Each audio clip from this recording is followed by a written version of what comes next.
Hey everyone, welcome back to Corporate Decoder, the place where we decode the real story behind the corporate jargon.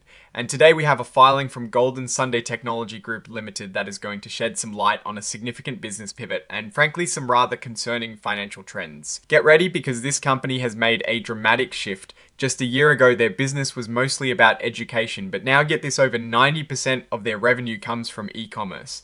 They went from teaching kids to selling stuff online. It's a massive change, and as you can imagine, a big risk. Now, before we dive into the numbers, let's talk about their stock. It seems they were on the brink of being delisted, but managed to pull it back together with some financial moves. They were struggling to meet Nasdaq's minimum shareholder equity requirement, but a deal involving a convertible note and warrants helped them get back in line. Let's look at the financials. For the year ended the 30th of September 2025, their total revenue jumped to over $35 million, but they still posted a loss from operations of almost $2.1 million. This is because their cost of revenues just exploded, going from about $5.1 million in 2024 to over $34 million in 2025. So while they are selling way more stuff, they are not making much profit on it. Their gross profit actually went down from 2024 to 2025. This is a huge red flag. Usually when revenue jumps that much, you expect gross profit to go up too. But here their gross profit from continuing operations fell by about 19%. This happened because the profit margin on their new e-commerce business is almost zero and their education business is shrinking. It's like they traded a profitable business for one that barely makes any money. And then there are the operating expenses. General and administrative expenses increased by about 6%. While not a huge increase in absolute dollars, the fact that it went up while gross profit went down means more of their revenue is being eaten up by overhead. This is not a good sign for future profitability. Keep in mind their revenue is up over 480%. Normally, you would expect administrative costs to either stay flat or go down as a percentage of revenue in such a situation. Now let's talk about risk. This company operates in China, and that comes with a whole host of unique risks. One big one is the potential for their stock to be delisted from the Nasdaq if there are issues with how their audits are inspected. There is also the constant threat of changing government policies both in China and the US that could impact their business overnight. And here is the big one. The financial statements themselves openly state that there is substantial doubt about the company's ability to continue operating. They have lost a lot of money, and their auditor even highlighted this in their report. It's like they are running on a very thin budget with no real safety net. Looking at the leadership, they have 10 directors, and yes, some are independent, but it seems the balance of power heavily favors their CEO and chairman Shui Wang. He holds the majority of the voting power, meaning he pretty much calls the shots.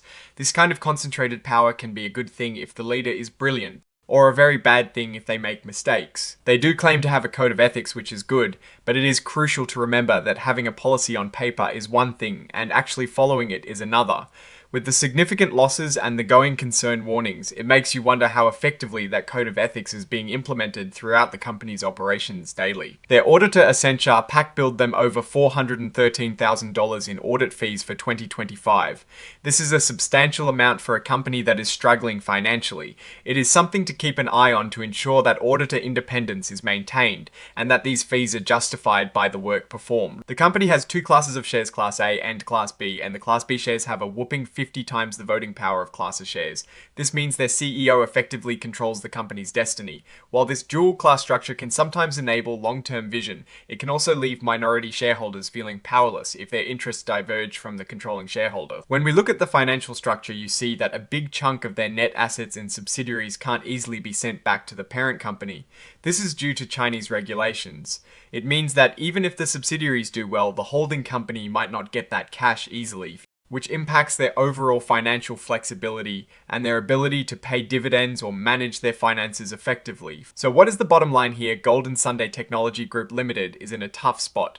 They've made a drastic business shift, their core education business is shrinking, and their new e-commerce venture is growing rapidly on paper, but it is not profitable. In fact, it is dragging down their overall gross profit. They are burning through cash, and there is a serious question about whether they can stay in business. The heavy reliance on their CEO for voting power and the regulatory risks in China add more layers of uncertainty. It feels like they are trying to outrun the problems in the education sector by diving headfirst into a new, less profitable business without a clear path to profitability. The financial tables really paint a stark picture of this challenging transition. What is your take on Golden Sunday Technology Group Limited's strategy? Can they turn this around, or is this a classic case of chasing growth at the expense of financial health? Let me know your thoughts in the comments below. If you found this breakdown helpful, please hit that like button and subscribe for more corporate deconstructions. Also, join our Discord community linked in the description for deeper discussions. Thanks for watching, and we'll see you in the next one.